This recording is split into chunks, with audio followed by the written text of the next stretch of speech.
सरस्वती जी और उनकी बहू रश्मि के बीच एक दिन बहस छिड़ जाती है। आखिर किसका काम ज्यादा आसान है, बहू का या सास का? माँ जी, सास को काम ही क्या है, आपके सारे काम उंगलियों पे तो हो जाते हैं। कुछ भी। हाँ, हिसाब तो उंगलियों पे ही हो जाता है ना। अरे बेटा, ऐसा सिर्फ अभी लगता है। जो मुझे करना पड़ता है ना, वो तुझे करना पड़े तो समझ आएगा कि असली काम का पहाड़ कैसा होता है। ठेले बराबर वजन भी नहीं है आपके काम में, और बात पहाड़ों के वजन की कर रही हैं आप। तू ऐसा करती ही क्या है घर में बेटा, ये तो बता मुझे। मैं थोड़ी ना कुछ करती हूँ, सब जादू से हो रहा है इस घर में। अरे एक दिन मेरा काम करोगी तो समझ आएगा। Okay okay, shut up.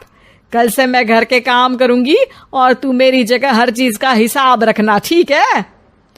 ठीक है, ये भी कर लेते हैं। ये सास बहू की डील के बारे में रश्मि के पति अमन को नहीं पता था, और ना ही अमन के पिताजी सुरेश जी को। पर गेहूं के साथ साथ जैसे घुन भी पिस जाता है, ये दोनों भी पीसने वाले थे।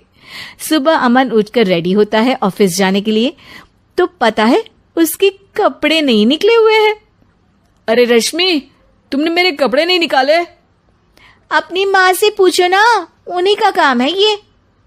अमन अपनी माँ के पास जाता है। अब मेरे कपड़े आज आप देने वाले हो क्या माँ?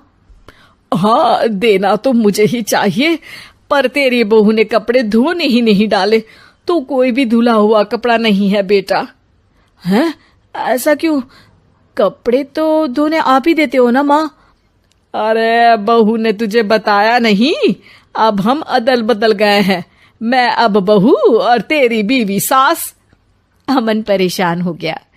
वो बिना इस्त्री के कपड़े पहनकर ऑफिस चला गया। सरस्वती जी अपने घुटने के दर्द के कारण झुककर घर साफ नहीं कर पा रही थी, और ना ही खाना बनाना याद रख पाई। उधर रश्मि पहले ही दिन घर की चाबी घुमा चुकी थी और 300 रुपए का हिसाब अलग नहीं मिल रहा था। पर दोनों का ही घमंड कैलाश पर्वत से भी बड़ा था, और दोनों ही खेमे एक दूसरे की बात मानने को बिल्कुल तैयार नहीं थे। शाम को जब सुरेश जी और अमन खाना खाने बैठते हैं, तो सरस्वती जी उनके सामने गाजर और पपीते लाकर रख देती हैं। अरे माँ, ये क्या है? ख्याली पुलाव के साथ सलाद। माँ जी खाना बनाना भूल गई लगता है। अरे एक एक चमन्नी का हिसाब है मेरे पास, खाना बनाना कैसे भूल जाऊंगी? ये तो मैंने पढ़ा था कि फल फ्रूट खाने से सेहत अच्छी रहती है, इसीलिए ये ले, एक फल खा ले। रात को सुरेश जी और अमन अपनी मीटिंग बिठाते हैं अकेले में। बाबूजी, इनकी लड़ाई के कारण ना हमें ठीक से खाना मिल रहा है, उल्टा घर के सारे काम रुक गए हैं। हाँ बेटा, 2 भैंसों की लड़ाई में बेचारे खेत के पौधों का भी नुकसान हो रहा है। पर पापा, क्या बताऊं आपको, मैंने माँ को इस महीने की 2 तारीख को बिजली के बिल के पैसे दिए थे। आज बिल भरने के लिए मांगने गया तो पता चला कि रश्मि उन पैसों से गैस सिलेंडर ले आई। अच्छा, तो सिलेंडर के पैसों का क्या हुआ? अब सिलेंडर के तो कोई पैसे नहीं थे बाबूजी, हमारे घर पर गैस की पाइपलाइन लगी है ना। बेटा, इन दोनों का कुछ करना पड़ेगा, नहीं तो अपने घमंड के चक्कर में पूरा घर बर्बाद कर डालेंगे ये दोनों। अमन और सुरेश जी काफी सोच विचार के बाद एक निष्कर्ष पर पहुंचते हैं।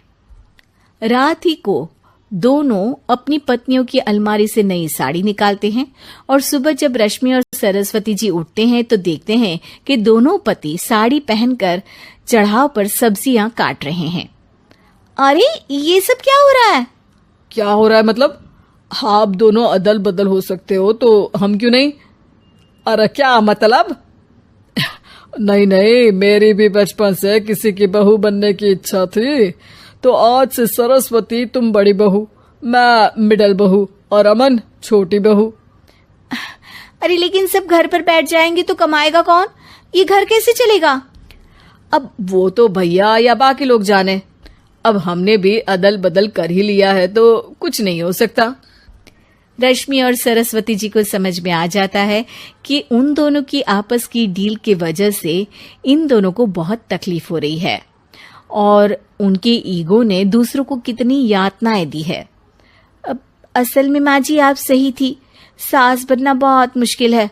अरे हाँ बेटा, और तू भी, मुझसे तो नहीं हो पाया सब घर के काम, वापस बदल ले क्या?